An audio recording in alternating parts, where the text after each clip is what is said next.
You're very welcome back. Now our next guest is a consultant psychologist who has a big interest in seeing those who have suffered stress and trauma in their lives coming to a better understanding of their value and their unique ability to recover and live happy and fulfilled lives. Having dealt with de-radicalisation of a British teenager in 2003 who was recruited to bomb a department store in London, Owen Connolly worked in conjunction with MI5 to de-radicalise her and succeeded, and he joins us now. Owen, let's start with that story in 2003. What exactly happened? Well, a perfectly healthy, young, nearly 18-year-old girl, family, very good family and so on, was found just suddenly up and left home. And unfortunately, the parents were distraught. They contacted their solicitor. I worked with that team in London, and I was contacted to help profile to try and find where she may have gone or what she was in touch with and so on. So that started the story. And so from there on in, we found that this young lady who had been really lovely girl, but missed her dad. That was a big part of the profiling that showed that she, and then had made contact with some young men, but they had brought her on because she was of Muslim family, but non-practicing. And they had brought her along to believe that she was going to be a horrible person, she was going to go to hell and so on, and that the only way she could be loved or saved at all would be to join this radical group, which she did. So you obviously do this on a week-in, week-out basis. People that are radicalised towards criminal gangs, towards fundamentalism of different kinds, are you saying it's all to do with something that happened in their very early years? Absolutely. You can profile a young person and actually almost indicate that they have a likelihood to become involved with something or another. We all want and we all need to be loved. It's a need, not a want. And when you are not feeling that you're in that way, we have a sort of a list here that we can run with people, and you can have 6-year-olds. Well, describe some of the... I mean, is it a marital breakup of the parents? Is it something at birth? What is it? Well, generally speaking, we have problems with children in the first 3 years of their life. It's a very formative time, very important time. But the birth process itself, interference at the birth, whether, there has to be an emergency sections, sometimes there has to be fontus, there has to be all of these conditions that are required to bring children into the world. But one has to be very careful in that process because the child is in their state of alert at that point. The brain, the reptilian function of the brain... This is when a child is being born. Born, yes. And so the reptilian function of the brain, which is the oldest part of our brain, is like red on. It's absolutely ready to ensure you survive. And any interference at that very early stages can trigger off that alarm, or natural alarm system. And unfortunately, when that happens, the child lives with a feeling, internal feeling, of something terrible going to happen. And so every single day of their lives, they're concerned and worried about outcomes that may never happen.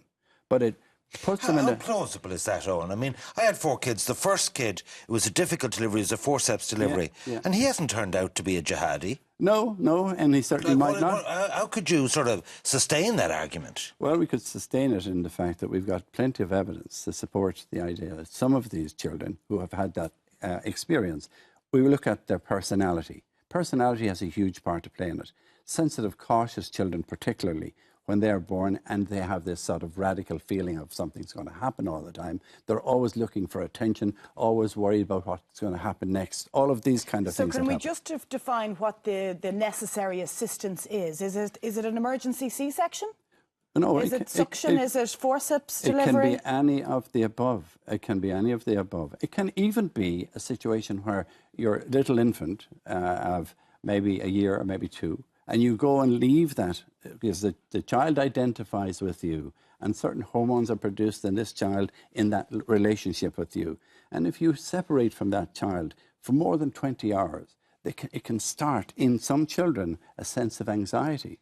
So that what we encourage people to have that skin-to-skin contact because of the increase and that connection that make them feel like they're wanted, they're desired. If a child but there's begins to mothers feel all not, over the country, Owen, who have had medical experts and their consultant make a call during the delivery of a baby. And they have to. And they absolutely have to. And that's correct, because you're looking at if there's something going wrong, because the oxygen deprivation of a child, for instance, can cause huge damage in a baby.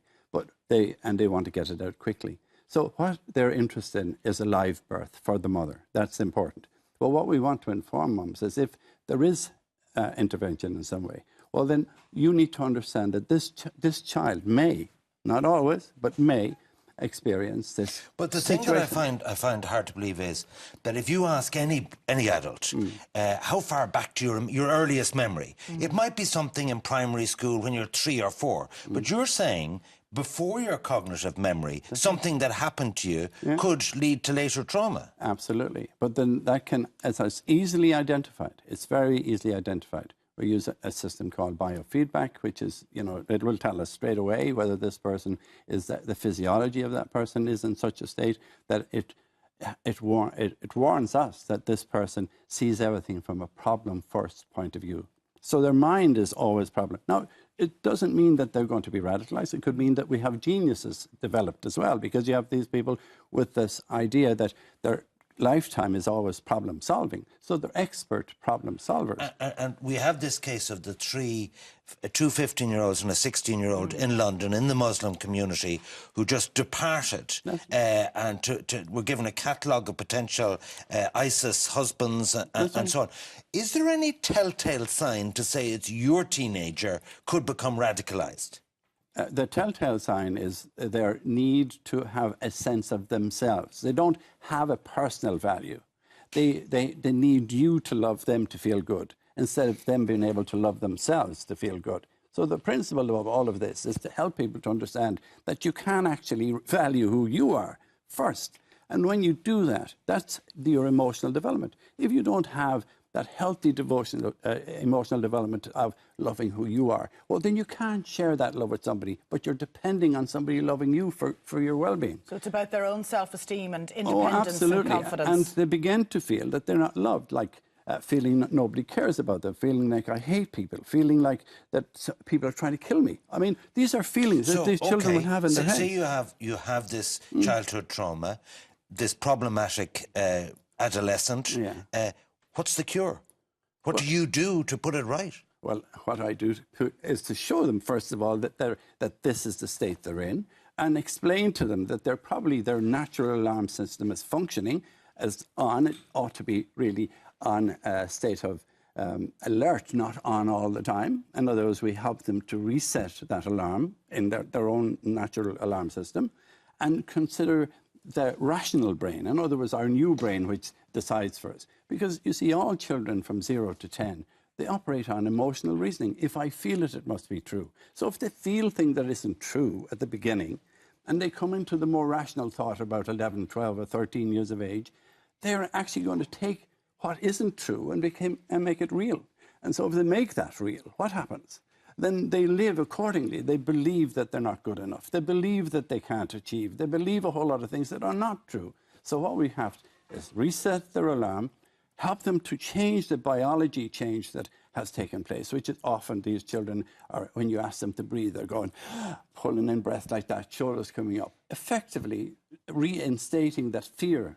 Every time you lift up into a defensive position, your brain considers that. Okay, well, you have a book for dads on how to standing on the shoulders of giants from father to dad, and you also have a counselling service, a counsellor.ie. That's right, yes, exactly. In Stillorgan we have the counselling service. We have about 15 wonderful therapists there dealing with all areas.